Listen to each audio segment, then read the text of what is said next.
Assalamualaikum warahmatullahi wabarakatuh. Halo teman-teman. Teman-teman tahu nggak sih apa yang dimaksud dengan asas-asas keharusan dan perlunya pendidikan itu? Nah, di video pembelajaran kali ini kami akan membahas mengenai apa sih yang dimaksud dengan asas-asas keharusan dan perlunya pendidikan. Untuk lebih lanjutnya, Mari kita simak video berikut ini.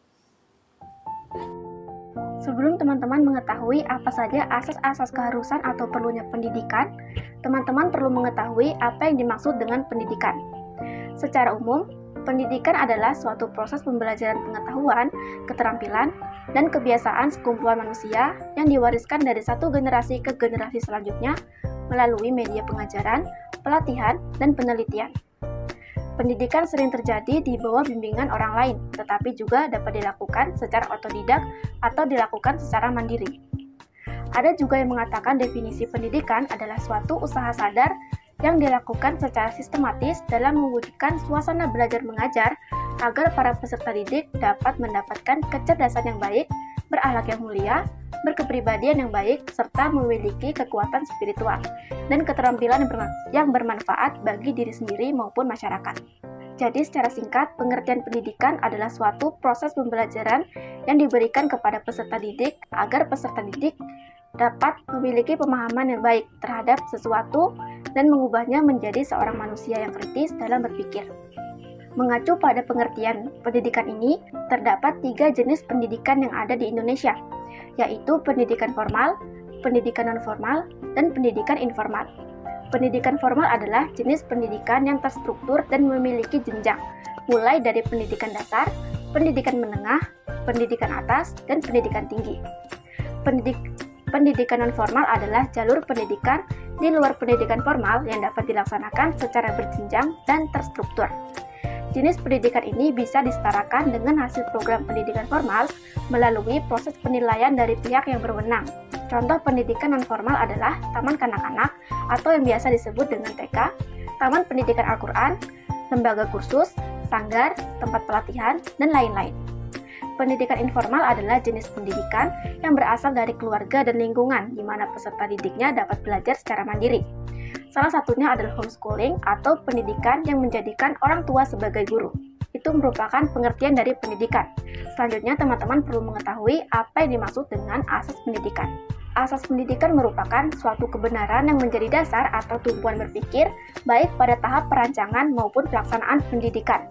Jadi, asas pendidikan itu lebih memfokuskan perhatiannya kepada cara penyelenggaraan pendidikan yang dilandasi oleh pemikiran-pemikiran tentang bagaimana sih layaknya pendidikan itu diselenggarakan. Khusus untuk pendidikan yang ada di Indonesia, terdapat sejumlah asas pendidikan yang memberikan arah dalam merancang dan melaksanakan pendidikan itu. Asas-asas tersebut bersumber dari kecenderungan umum pendidikan yang ada di dunia dan bersumber dari pemikiran dan pengalaman sepanjang sejarah upaya pendidikan yang ada di Indonesia. Itu merupakan pengertian dari pendidikan dan juga asas pendidikan. Selanjutnya, teman-teman akan mengetahui penjelasan mengenai asas-asas keharusan atau perlunya pendidikan. Ada 3 asas keharusan pendidikan, yaitu yang pertama adalah manusia sebagai makhluk yang belum selesai. Artinya, manusia harus merencanakan, berbuat, dan menjadi. Dengan demikian, setiap saat manusia dapat menjadi lebih atau kurang dari keadaan yang ia miliki. Manusia sebagai makhluk yang belum selesai disebut dengan Homo sapiens. Artinya, manusia merupakan makhluk yang mempunyai kemampuan untuk berilmu pengetahuan. Salah satu insting manusia adalah selalu cenderung untuk ingin mengetahui segala sesuatu yang berada di sekelilingnya yang belum ia ketahui. Berawal dari rasa ingin tahu, sehingga timbullah ilmu pengetahuan. Dalam hidupnya, manusia digerakkan sebagian karena adanya kebutuhan untuk mencapai segala sesuatu, dan sebagiannya lagi akan digerakkan oleh tanggung jawab sosial dalam lingkungan masyarakat. Manusia bukan hanya mempunyai kemampuan, tetapi juga mempunyai keterbatasan. Manusia juga tidak hanya mempunyai sifat yang baik, namun manusia juga mempunyai sifat yang kurang baik. Manusia tidak mampu untuk menciptakan dirinya sendiri. Adanya manusia di dunia bukan sebagai hasil evolusi tanpa pencipta, sebagaimana yang diyakini oleh penganut teori evolusionisme, melainkan manusia ada sebagai ciptaan Tuhan. Sebagai perbandingan, yaitu seperti antara manusia dengan benda-benda. Manusia dan benda merupakan sama-sama ciptaan Tuhan, akan tetapi benda berbeda. Benda berbeda dengan manusia dari keberadaannya di dunia ini. Benda-benda hanya terletak begitu saja di dunia, tidak aktif untuk mengadakan dirinya, dan tidak memiliki hubungan dengan keberadaannya. Contohnya saja seperti sebatang kayu yang tergeletak kemudian diambil oleh manusia, kemudian dijadikan kayu tersebut menjadi kursi. Kayu tentu tidak aktif mengadakan dirinya untuk menjadi kursi, melainkan dibuat menjadi kursi oleh tangan manusia. Dan kita tidak dapat mengatakan bahwa kursi tersebut bertanggung jawab atas fakta bahwa ia adalah kursi. Berbeda dengan halnya manusia yang bereksistensi di dunia. Manusia secara aktif mengadakan dirinya, tetapi bukan dalam artian menciptakan dirinya sebagaimana Tuhan menciptakan manusia. Melainkan manusia harus bertanggung jawab atas keberadaan dirinya di dunia. Manusia harus bertanggung jawab untuk menjadi apa atau menjadi siapa nantinya. Bereksistensi ini berarti merencanakan, berbuat, dan menjadi, sehingga setiap saat manusia dapat menjadi lebih atau kurang dari keadaannya. Dalam kalimat lain, dapat dinyatakan bahwa manusia bersifat terbuka. Manusia adalah makhluk yang belum selesai untuk mengadakan dirinya. Dengan adanya kebutuhan-kebutuhan yang harus dipenuhi, maka hal tersebut menunjukkan bahwa manusia adalah makhluk yang belum selesai. Artinya, untuk memenuhi segala kebutuhannya, manusia harus bekerja dan juga berkarya. Yang kedua, tugas dan tujuan manusia adalah menjadi manusia. Sejak kelahirannya manusia adalah manusia, tetapi ia tidak secara otomatis menjadi manusia, dalam arti dapat memenuhi berbagai aspek hakikat manusia. Sebagai individu atau pribadi, manusia bersifat otonom yang bebas menentukan pilihannya, ingin menjadi apa atau ingin menjadi siapa di masa depannya. Dengan demikian, benarkah bahwa mewujudkan berbagai aspek hakikat manusia atau menjadi manusia adalah tugas setiap orang? Jika setiap orang bebas menentukan pilihannya, bukankah berarti manusia bebas dalam menentukan untuk tidak menjadi manusia? Nah, memang untuk setiap orang bebas menentukan pilihannya untuk menjadi apa atau menjadi siapa nantinya di masa depan. Tetapi sejalannya dengan konsep yang telah diuraikan terdahulu bahwa bereksistensi berarti berupaya secara aktif dan secara bertanggung jawab untuk mengadakan diri sebagai manusia.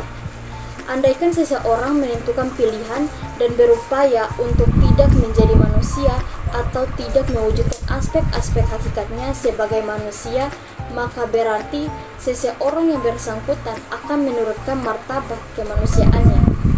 Dalam konteks inilah, manusia menjadi kurang atau tidak manusiawi, dan kurang atau tidak bertanggung jawab atas keberadaan dirinya sebagai manusia. Ia menurunkan martabatnya dari tingkat human ke tingkat yang lebih rendah, mungkin ke tingkat hewan, tumbuhan, atau bahkan ke tingkat benda.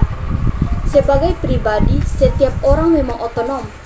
Ia bebas menentukan pilihannya, tetapi kata bebas itu selalu berarti terikat pada nilai-nilai tertentu yang menjadi pilihannya, dan dengan kebebasannya itulah seorang pribadi wajib bertanggung jawab atas apa yang dimintai pertanggungjawabannya.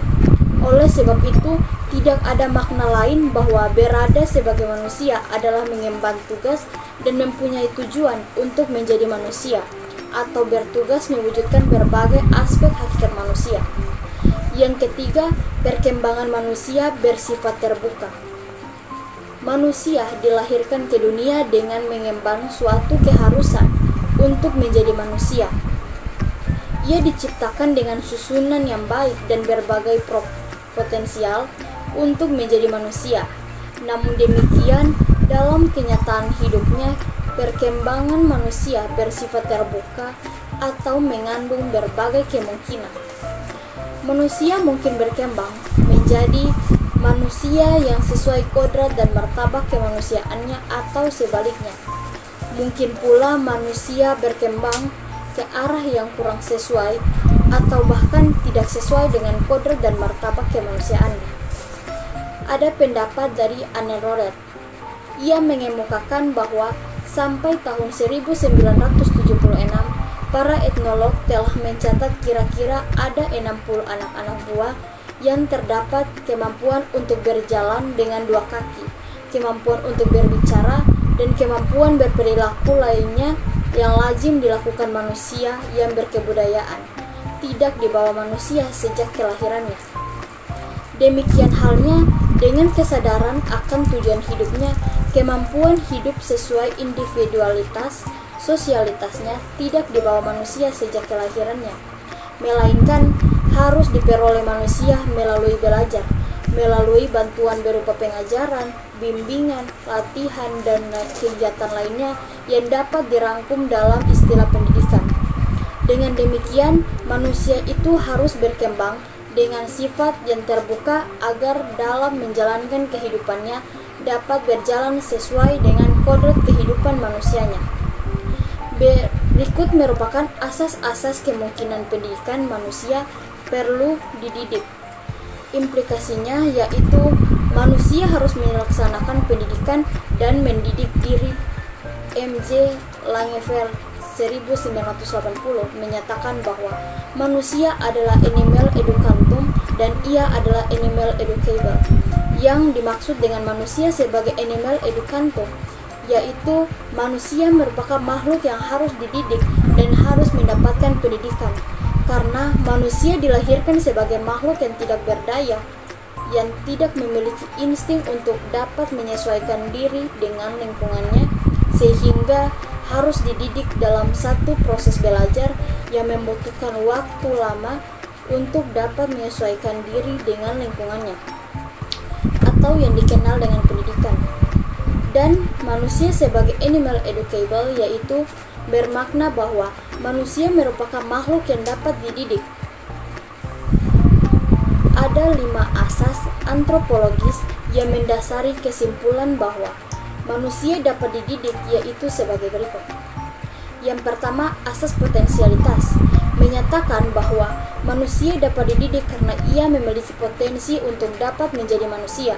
Yang kedua, asas dinamika menyatakan bahwa manusia dapat dididik karena ia memiliki dinamika untuk menjadi manusia yang ideal.